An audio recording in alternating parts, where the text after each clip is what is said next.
Bienvenue chez Obscurlist pour des podcasts de jeux de rôle dans des univers sombres. Précédemment dans Endurance, Abby, Dean et Scott ont découvert une base abandonnée et dévastée et ont fui une créature polaire. Ils ont alors décidé de partir pour l'île de l'éléphant. Nous reprenons alors qu'ils découvrent que les rescapés qu'ils espéraient retrouver ont été engloutis dans une crevasse de la banquise. Bonne écoute de l'épisode final. Après, ils ont peut-être pas vu. Ils ont peut-être été pris en pleine tempête. Ah oui, c'est sûrement pas de leur faute. Test de santé mentale pour toi, Scott. J'ouvre mon carnet et j'écris. James Blake, Paul Maurice, crevasse, point d'interrogation. 20 pour 45. 20 pour 45 Ouais. Ok. Tu te rappelles que Abby t'avait dit qui avait pris la motoneige et que Peter n'en faisait pas partie. Ça ferait 2 morts supplémentaires. Tu sais qu'une créature t'a attaqué. T'as un peu entendu parler, Dean, de ces créatures. Tu es pris de nausée car tu te demandes est-ce que ce serait Peter qui m'aurait attaqué? Tu sens la main de Scott se poser sur ton épaule, Abby, et elle tremble. Il te serre fort en tremblant. Y a un problème, ça va pas? Mais je crois que je fais une crise d'angoisse. Ok, respire. Tu t'avais pas des cachets, je sais pas, c'est pas ça? C'est des trucs pour ça, non? Ouais, mais j'en reprendrai quand on sera au refuge, là. Il faut qu'on retrouve... Restons focus. Moi, je pense que c'est la crevasse, en fait. Restons focalisés sur notre objectif. De toute façon, on va pas revenir en arrière. On va aller sur l'île.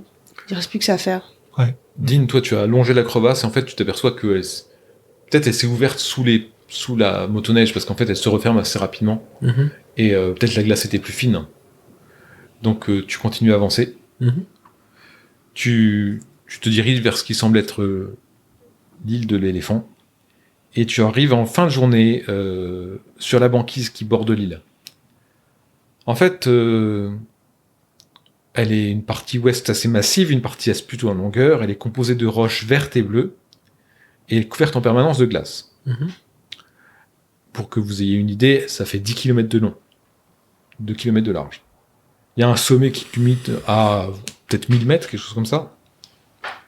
La faune et la flore y sont quasiment inexistantes, mis à part quelques manchots, quelques phoques, sans doute. C'est devant ce paysage aride et antédiluvien que vous touchez la terre ferme, où jadis 22 hommes survécurent pendant de longs mois. Il s'avère que la banquise connectée l'île à là où vous étiez. C'est très surprenant pour toi, Scott, parce que normalement, c'est une île qui n'est jamais prise par les glaces. Et sans doute que le froid, dû à la tempête, a permis ce phénomène extrêmement rare d'avoir une banquise qui te permet d'accéder jusqu'à l'île. Vous avez dû abandonner vos motoneiges, vous êtes à pied maintenant. Vous avancez à pied dans les rochers, les roches vertes et bleues. Et vous vous dirigez vers... donc tu as pu te renseigner un peu sur tes cartes et tout. Le point Wild, c'est là où il y a un refuge, sans doute. Et assez rapidement, vous accédez au refuge. Le refuge, c'est une cabane.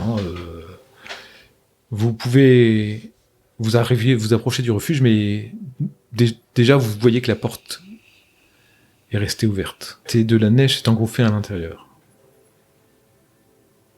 Vous rentrez dans le refuge, vous essayez de déblayer un peu les lieux. Ce que vous constatez, c'est que les vivres sont dans l'ensemble irrécupérables, à part peut-être quelques boîtes de conserve. Il y a des boîtes arrachées par terre. Qu'est-ce que vous faites ? La porte, elle est restée ouverte, mais juste ouverte ou ouverte comme si quelque chose l'avait si tu éclaté. Regardes le pen de la porte, en fait, ça a été arraché. D'accord. Génial. On peut plus la refermer? Vous pouvez la refermer. Moi, j'essaie de déblayer la neige maximum. L'objectif, c'est de pouvoir refermer la porte. Très et je vais fouiller pour voir s'il y a quelque chose qui reste quand même. Ok. Faut qu'on trouve surtout la radio.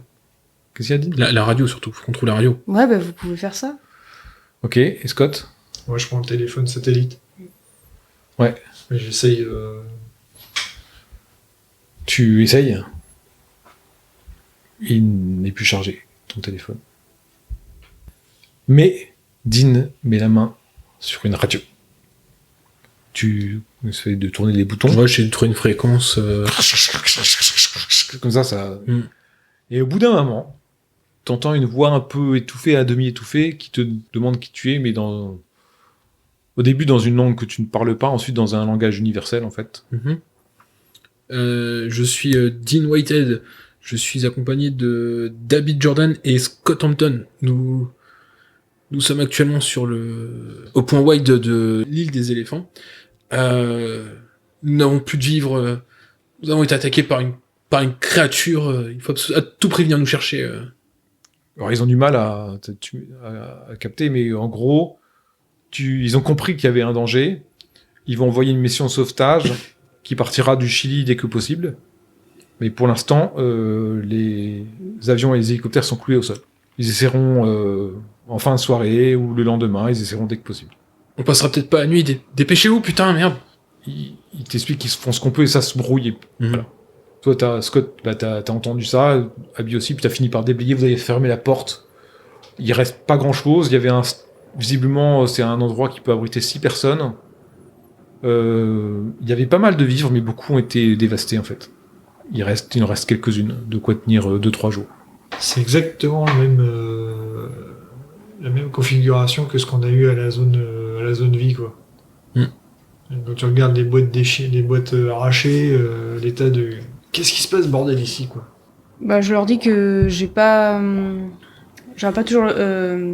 sûrement pas d'autre opportunité d'être aussi proche de l'endroit où mon ancêtre a établi un camp et a survécu avec une 20aine d'hommes. Je suis ravie que les secours viennent nous chercher, mais je vais profiter du peu de luminosité qui reste pour faire quelques pas, et puis je prends le fusil, et puis je reviendrai au plus vite au refuge. Et tu prends ton sac. Oui. Mais tu vas te faire dévorer, Abby. T'as bien vu ce qui t'est arrivé au gars de l'expédition, quoi. Le torse arraché et tout ça, quoi. Mais je vais pas très loin. Elle entreprend d'ouvrir la porte et de franchir le seuil. Qu'est-ce que vous faites? Ah, moi, si je peux, je m'interpose. Alors il essaie de t'empêcher en fait de... Toi aussi, Scott? Abby, si tu sors, tu meurs. Est-ce que je peux faire un jet de persuasion pour Tu peux. Ah, j'ai fait 30 pour 60. Ok. Et j'ai essayé Scott. J'ai pas 60. 6. Ok. Comment tu leur dis? Alors pour Scott, je lui dis, écoute, j'ai le fusil avec moi. Au moindre bruit, je cours et je reviens ici. Je veux dire, dehors c'est dégagé, il n'y a pas de tempête. C'est pas les mêmes conditions que derrière, à côté du conteneur.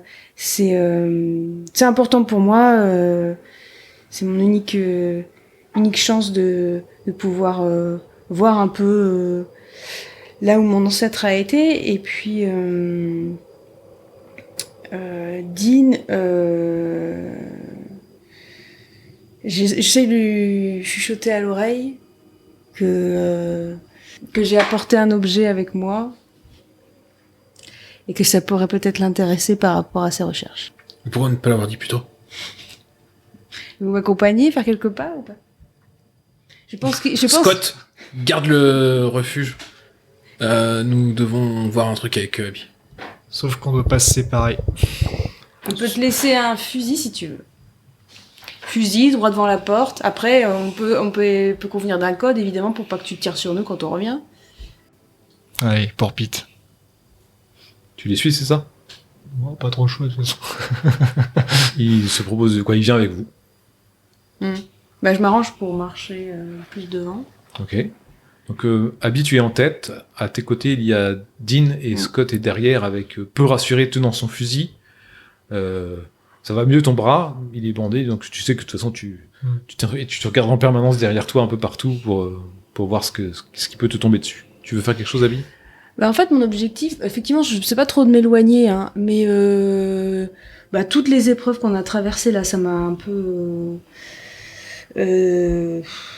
retourné le cerveau, déphasé, et j'entreprends de trouver un endroit. En fait, Oui, tu veux te poser trouver quelque un part. endroit. Ouais, mais je me dis que je vais mettre l'objet sur le sol et peut-être qu'il y a un truc qui va se Ok. passer. Et voilà. Donc tu cherches ça. Tu te diriges un peu vers les flancs de la crête, une grande crête montagneuse, où tu sembles vouloir aller. Autour de la cabane, il y a comme un sentier, comme s'il y a un sentier primitif était fait entre les rochers, si tu veux, qui se dirige vers cette crête. Et toi, cette crête, c'est celle que tu vois, que tu as pu entrevoir dans tes nuits récentes. Tu avances sur ce sentier comme s'il avait été fait par des hommes. Tu approches des parois rocheuses et tu distingues peu à peu des pictogrammes, des glyphes gravés sur des pierres qui jalonnent ce chemin. C'est juste impensable. Comme si une civilisation primitive aurait vécu sur ces terres désolées il y a plusieurs milliers d'années. Un instant, s'il vous plaît, un instant. Et je me mets à sortir la deuxième carte SD, là. Faites des photos, Dean. Donc effectivement, Dean, il est complètement exalté. Il regarde avec frénésie ces différents pictogrammes. De ton côté, Abby, tu lèves le regard et tu vois cette montagne, ce flanc de montagne, et tu crois qu'il y a quelque chose dans la montagne. Et Scott, toi, tu cherches toujours Peter. Je lui dis bon bah écoutez, comme quoi les choses changent extrêmement rapidement lorsqu'on est en situation de détresse. Voilà, Monsieur Whitehead, il y a quelque chose, une pièce de ma collection que vous n'avez jamais vue et que je n'ai pas réussi à dater et que je n'ai pas réussi à identifier. Et donc j'ouvre mon sac, je prends la boîte, j'ouvre la boîte et je pose la statuette sur le sol. Tu découvres, avec joie et frénésie, une statuette blanche, vraisemblablement de l'ivoire.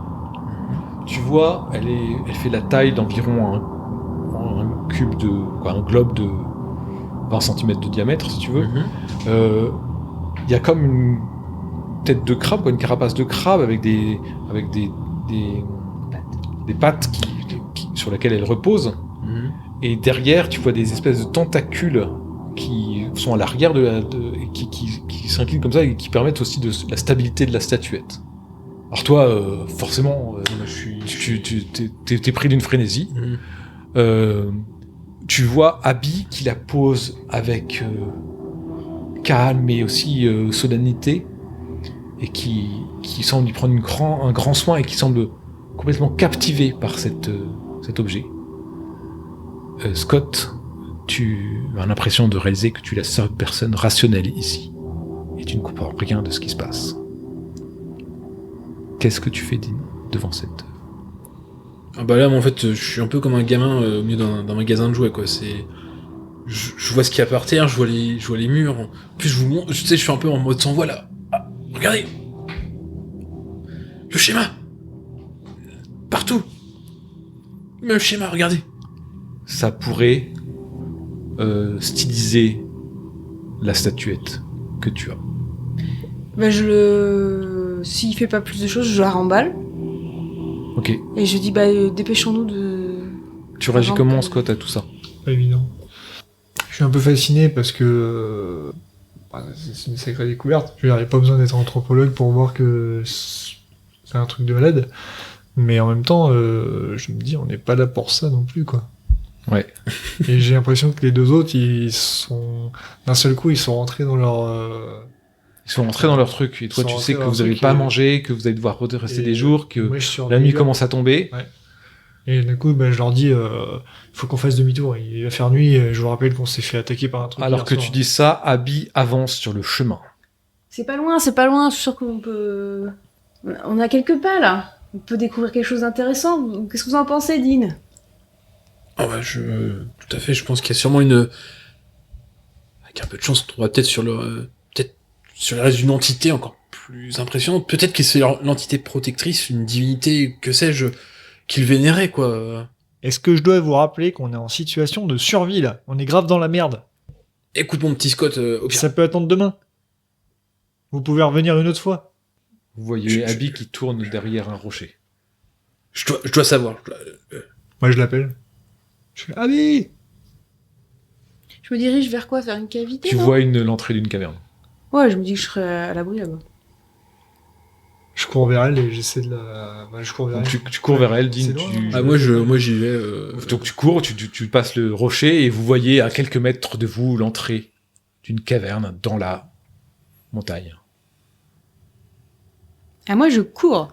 Alors ok, tu cours. S'il me court pas, je cours. Tu cours. Donc, Il faut que je sache, tu comprends pas? Elle court, Dean court, tu cours après eux, vous arrivez devant la caverne. Devant ce qui semble être une caverne. Vous pénétrez dans un boyau sombre, glacé. Vous allumez vos lampes torches.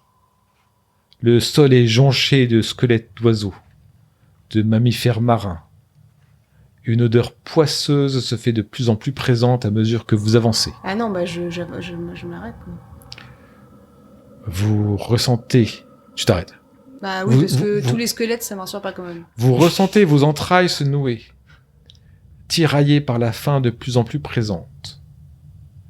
Vous distinguez quelques cavités, autres anfractuosités sur les côtés, sortes de pièces d'une colonie troglodyte.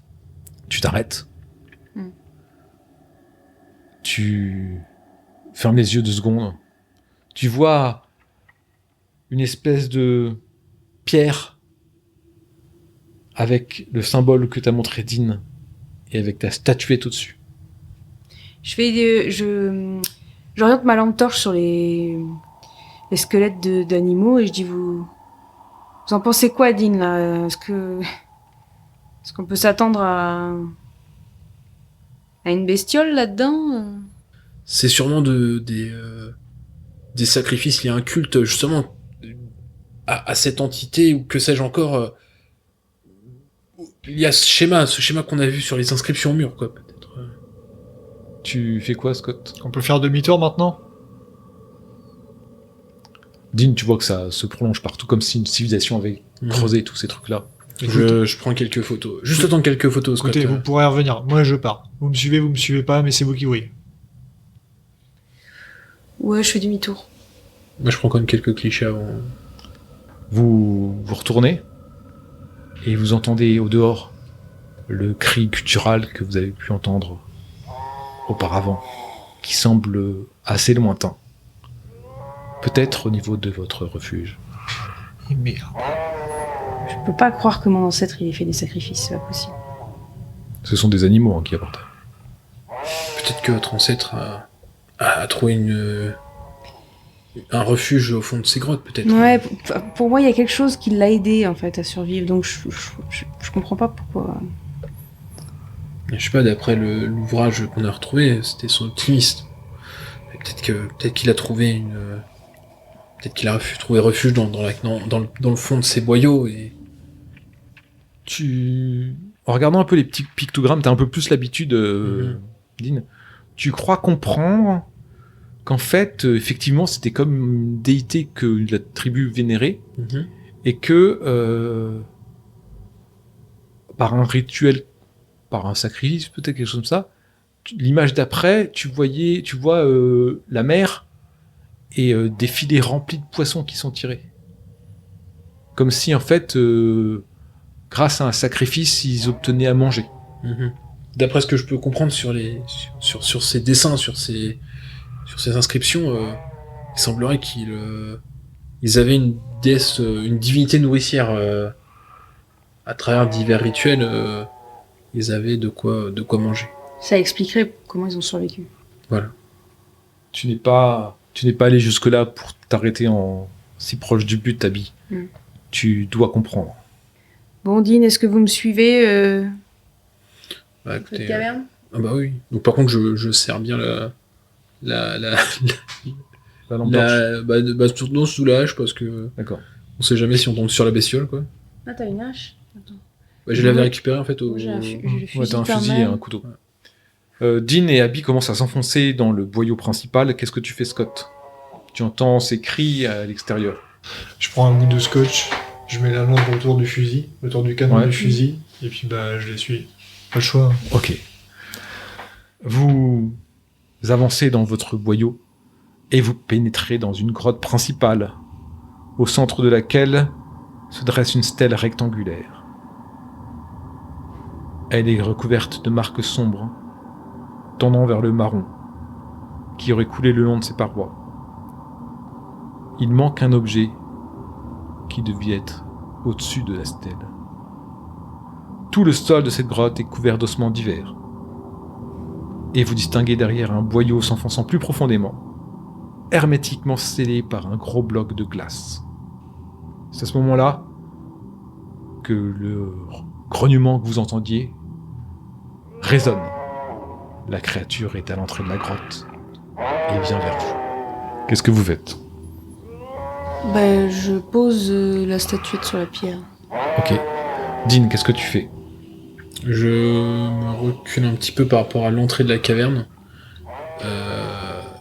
avec ma hache serrée contre nous. Tu te retournes vers l'entrée de la caverne, c'est ça ? Ouais. Scott, qu'est-ce que tu fais ? Je serre la crosse de mon fusil. Je serre mon fusil et je me tiens. Ok. Je me tiens prêt, quoi. Vous voyez la silhouette de la créature se découper. Est-ce que tu fais quelque chose, Scott ? Toi, tu poses la statuette, bien pour l'instant. Comment il avance? En fait, la question c'est est-ce qu'il avance en mode. Il nous a forcément senti. Comme ça. Il avance d'un pas déterminé, continue vers vous. Je me mets derrière la statue. Donc tu recules, tu vas derrière Abby. Ouais. Abby, t'as posé la statuette. Derrière, sur le côté, quoi. Je me garde. T'as posé la statuette sur le piédestal. Moi au début je les serrais tous les deux, et quand je vois qu'elle avait fait la statue, je vais me diriger vers eux, mais tout en surveillant la créature. Vers eux. Ouais, Vous vers vous regroupez tous les trois. Ouais. Vous êtes tous les trois, vous êtes devant le piédestal avec Moi la je me mets, statuette. en fait moi je me mets derrière eux. Ou derrière, vous préférez être derrière ? Moi je me mets derrière eux deux. Ah, devant, mais derrière eux deux. Il y a le piédestal derrière toi, quoi. Ouais voilà. La créature s'approche. Elle grogne. Elle râle. Elle est blessée ou pas? Elle ne semble pas. T'as ta lampe torche comme ça, tu l'éclaires. Vous voyez devant vous un être mi-humain, mi-créature, avec des gros poils blancs, de la neige un peu partout, des morceaux de vêtements à moitié déchirés. Elle n'est pas blessée. Elle vous regarde avec la bouche ouverte et des dents démesurément grandes, pointues. En voyant son regard, Scott, tu sais que devant toi se trouve Peter. Test de santé mentale. 16. Pour 5. 45. Tu as Peter devant toi. C'est un monstre à présent. Ce n'est plus ton ami est mort. Et en fait, quand je vois la créature, etc., machin, que je crois que j'avais compris qu'il avait tiré à bout portant. Je fais merde, fais chier. Puis je tire mon gant avec ma bouche comme ça, je sors mon couteau et je me scarifie la paume de la main et je l'écrase sur la statuette pour mettre tout ça. Ok, donc vous la voyez, elle se scarifie. Il y a du sang qui coule, et là, tu n'y es pas allé de main morte. Il y a du sang qui coule abondamment, elle met sa main sur la statuette, et le sang commence à couler sur la statuette. Ouais, comme j'ai reconnu Peter, je lui dis arrête. Ouais, je tente un dernier. Il avance. Il avance. Je tire. Vas-y. 21. Ok, tu fais quoi, Dean? J'attends de voir si la créature encaisse le tir ou pas. Elle se prend le tir, elle continue à avancer, déterminée vers vous. Je vais essayer d'abattre la hache, mais sur Scott. Sur Scott? Pour le donner en pâture à la créature. C'est pas garanti qu'il réussisse, hein. Oh, bon là, non. 55. Pour 25, c'est mort. Donc t'as la hache qui tape à côté de toi, et t'as la créature qui se jette sur vous, toute dents dehors. En fait, t'as la hache de Dean qui se tape le sol, donc toi tu t'es baissé comme ça, parce que t'as pas compris que t'as vu la hache qui passait, tu t'es baissé, quand tu l'as évité. Et à ce moment-là, t'as la bouche de la créature qui se referme à côté, là où t'étais à l'instant d'avant. Toi, tu as ta main qui est posée sur le... Abby, tu as ta main posée sur la statuette, et t'as l'impression que t'as du mal à... C'est comme si ça ventousait, comme si la statuette buvait ton sang. J'essaie d'enlever ma main. Tu essayes d'enlever ta main, tu y arrives, et tu sens un appel désespéré, comme quelqu'un qui hurlerait sa faim. Mon but, c'est de... Là, t'as ton fusil dans la main, hein, si tu veux. Ouais, mais alors est-ce que je peux juste le... Ah, t'as enlevé ta main, elle est devant toi, la créature. Ok, bah je fais ça. Ok, fais-moi juste les dégâts. Comme ça, c'est lui que je vais mettre 2d6 plus 2. 11. Dans sur la un statuette, gémissement terrible, la créature, tu lui tires à bout portant dans le poitrail, tombe par terre, il y a le sang qui se répand, elle hurle, elle est immobile par terre. J'essaie de la... Je te vais... Dean, aide-moi, on va la mettre sur la statuette. Faut un sacrifice, là. Dépêche-toi. Ok, bah j'essaie de la... C'est pour la science. Ok, donc vous essayez vous entreprenez de mettre la créature sur la statuette. Là où il y a son donc son Peter, sang, en fait. quoi. Moi, il me faut Sur moi je la vais faire un statuette. sacrifice. Tu fais Moi, j'ai toi pas reconnu Peter. Hein. Moi, Scott, tu fais quoi à ce moment-là? Je prends mon fusil et je le braque sur Dean. Ok, donc il est en train de... Il aide Abby. Abby qui lui parle et qui lui demande de l'aider. Ils arrivent, ils sont en train de mettre le corps sur la statuette. Abby, tu penses que cet endroit pourrait être le lieu comme une prison ou un tombeau pour quelque chose qui dépasse la notion d'humanité. Donc Dean, Scott te braque au moment où vous posez la créature sur la statuette. En fait, son torse est sur la statue avec le sang qui coule. Qu'est-ce que tu fais voyant Scott qui te braque? Un peu de bon sens, Scott. Il fallait un sacrifice. Regarde les pictogrammes. Il le disait. Je charge mon fusil. J'ai persuasion. C'était pour... C'était pourquoi? L'un de nous devait périr pour sauver les autres. C'est comme ça que je l'ai compris. C'est tout. Et ça pouvait pas être vous. Non, car je dois transmettre mes connaissances. Je dois expliquer, je dois dévoiler la vérité, tout ce qu'on a découvert. Je suis à ça de la vérité, je suis à ça, tu comprends? J'en ai rien à foutre de votre vérité. Vous êtes dangereux. Tu fais quoi, Abby, pendant ce temps-là? Alors, je vois Scott qui braque Dean. Ouais, tu les vois s'engueuler, mais toi, tu vois que la statue pulse. Quoi, t'as l'impression qu'elle boit, et t'as envie de regarder le boyau gelé. Ah oui. Mais est-ce que je peux quand même dire un truc à Scott ou je suis complètement... Oui, obnubilée, genre, non, tu peux. Je fais... Scott, fais pas le con, là. On a suffisamment de problèmes, là. On va pas s'entretuer nous-mêmes, quoi. Je veux dire, c'était une bête féroce. Elle fonçait sur nous. Je vois pas le souci, quoi. Je fais un jeu de persuasion, quoi. Comment tu réagis, toi? Je suis révulsé. Je vois pas le souci, l'autre il essaie de me buter, je vois pas le Ça, souci. c'est moi ton jet de persuasion. Comment tu veux que je réagisse? J'ai pas vu le coup de hache.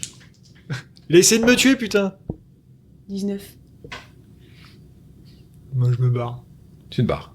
Oh, mais Tu les laisses tous, tu te barres, tu t'en Il y a un entends. moment, Ok, tu pars. Sachant que les secours vont venir. Dean et Abby, vous êtes dans le boyau avec ce corps et ce sang. Qu'est-ce que vous faites? Moi, je me recule quand même. Je profitais du fait que la créature soit complètement amorphe pour prendre des photos. Moi, et... je recule parce que j'avais un moment de frénésie, mais en fait, je sais pas du tout ce qui va se passer. Donc, en fait, je recule vers l'entrée, en fait. Avec quand même mon fusil comme ça. Tu vois Je suis en décalé un entre... tout petit peu le boyau du fond, là, raison et qui était bloqué par la glace. Tu vois que la glace semble fondre un tout petit peu, mais très très très très très lentement. Abby, tu comprends qu'il n'y en a pas assez. Qu'est-ce que tu veux faire? Non, parce qu'en fait, J'ai posé la statuette en pensant que ça allait nous sauver comme ça avait sauvé Frank Wilde, que je voulais savoir ce qui allait se passer. J'ai mis une créature énorme sur la statuette. Je vois les cadavres, je marche sur les os qui craquent. En fait, je fais. En fait, c'est les montagnes russes. En fait, un coup j'ai un adrénaline, un coup j'ai un doute. Scott est parti. En fait, je suis perdue et je pense que je recule vers la sortie avec mon fusil. Puis je dis à Dean, et s'il fallait pas faire ça, et si finalement c'est pas du tout ce que c'est cette chose. Enfin, peut-être que maintenant qu'on a tué la créature, on peut peut-être retourner au refuge. Enfin, tu vois, je doute là. Tu fais quoi, Dean? Je continue de prendre les photos, mais un instant, reste Abby, reste. Il faut qu'on en apprenne plus. Regarde toute cette découverte, tout ce savoir qui est resté caché ici en tant d'années, quoi. Bon, tu comprends que en fait, il y a du sang qui est répandu. Oui. Et qu'il n'y en a jamais assez, qu'il en faut plus.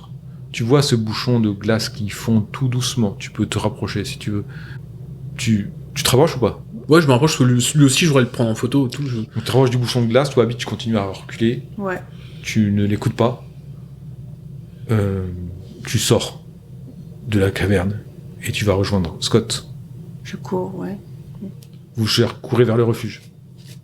Moi, je vois quelqu'un qui ressort de Ouais. la grotte déjà, donc. Elle à reculons. mode, Tu la vois, elle sortir à reculons. Donc je vois que c'est lui, donc du coup, du coup, je fais le lien et je fais. Tu te rends compte qu'il a essayé de me tuer quand même. Hein. Allez, viens, on court vers le refuge là, avant qu'il y ait plus assez de lumière. Tu as pris une photo d'In. Tu vois derrière le bouchon de glace un torse presque globuleux, 6 longs membres sinueux qui se terminent par des pinces de crabe, un globe subsidiaire qui sort au-dessus du corps comme une bulle, 3 yeux fixes et suspects qui forment un triangle, une trompe de 30 cm manifestement flexible et un système latéral gonflé de branchies qu'on pourrait presque penser que c'est une tête. Fais-moi un jet de santé mentale.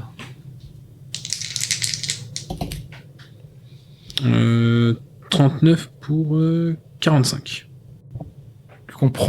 Tu n'oses comprendre que à ce stade-là, il faut que tu fasses un choix. Ou tu cèdes ton humanité et épouses la cause de cette créature, ou tu veux témoigner de tes découvertes et t'enfuir de là. Moi, je veux témoigner, ouais. Tu veux t'enfuir de là. Ouais. Donc en fait, tu as vu un truc qui te terrorise. Mmh. Tu avais raison, il y a des civilisations primitives, mais il y a aussi d'autres choses qui peuplent la planète, qui risquent d'éteindre l'humanité. Tu veux t'enfuir, tu cours. Tu cours ou tu... Ah bah là, je cours, puisque là, c'est ce que tu m'as dit. Par contre, bon, j'ai beau le faire pour la science, là, il y a un moment donné, je me dis, ouais, non, là c'est vraiment le... Là, je me dis, c'est une vision d'horreur, quoi. C'est un truc, même mes pires cauchemars n'auraient jamais Donc tu cours en hurlant, presque. Ouais. Et donc vous êtes dirigé vers le refuge, vous entendez un hurlement derrière vous, et Dean qui sort en hurlant « Attendez-moi !» et complètement apeuré, en fait. Vous voyez sur son visage la peur. On va faire l'épilogue. Quelques jours plus tard, vous avez réussi à chasser 2-3 éléphants de mer, car cette île porte ce nom parce qu'il y a des éléphants de mer qui s'y réfugient, à manger quelques boîtes de conserve qui restaient, et un hélicoptère est venu vous chercher et vous a ramené sur la base du Chili. Les années vont passer. Dean, tu seras intimement persuadé de l'existence de civilisations antédiluviennes et tu seras rejeté de la société scientifique. Tous tes témoignages seront jugés peu crédibles et des photomontages. Tu vas perdre ton poste. Tu finiras par errer dans les bibliothèques publiques et dans les vestiges des civilisations primitives dans les vallées de la Séverne, en Angleterre, psalmodiant des chants grotesques dans des langues inconnues que tu auras découvertes dans tes recherches. Scott, tu vas rester traumatisé. Tu vas démissionner de ton poste et tu vas développer des nouvelles phobies. Le froid, les hurlements, la neige, le vent. Tu finiras dans une maison de repos, complètement paranoïaque. Chaque nuit, tu te remémoreras le visage de Peter, sa bouche remplie de crocs qui voulait te tuer. Abby, tu es toujours marqué par ta lignée familiale et ta malédiction. Tu ressentiras toujours un appel pour cet objet, mais tu sais que tu ne pourras pas le récupérer parce que ce sera trop difficile. Mais tu penses qu'il doit peut-être en exister d'autres. Peut-être y en a-t-il des bénéfiques. Tu découvriras au détour de tes recherches l'existence d'une statuette grotesque d'un humanoïde amphibien sculpté sur une pierre basaltique verdâtre. Déterminé, tu espéreras une issue plus favorable cette fois-là. Pour ajouter un truc ? Ouais. Je veux quand même dire que sur mon carnet, j'aurais Peter McCanish par D'accord. rapport à ce que Scott m'avait dit, et que j'entoure quand même Tip Jacobs avec un point d'interrogation. Parce que c'est le seul membre de l'équipage qu'on n'a pas retrouvé. Et ce carnet, tu voudras le dévoiler ou tu le garderas secrètement chez toi dans tes affaires? J'en fais une copie en fait, parce que c'est l'original, et j'en fais une copie où j'écris mieux, où je rajoute des détails pour qu'il y en ait deux. Il y en a peut-être un que je mets dans un coffre et un autre dans mon bureau. Enfin,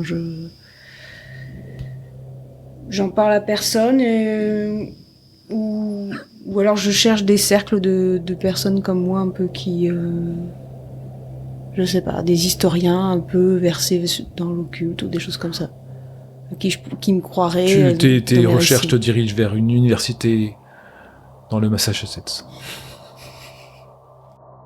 Et c'est ainsi que se termine le scénario Endurance. Merci pour votre écoute. À bientôt sur Obscurolist.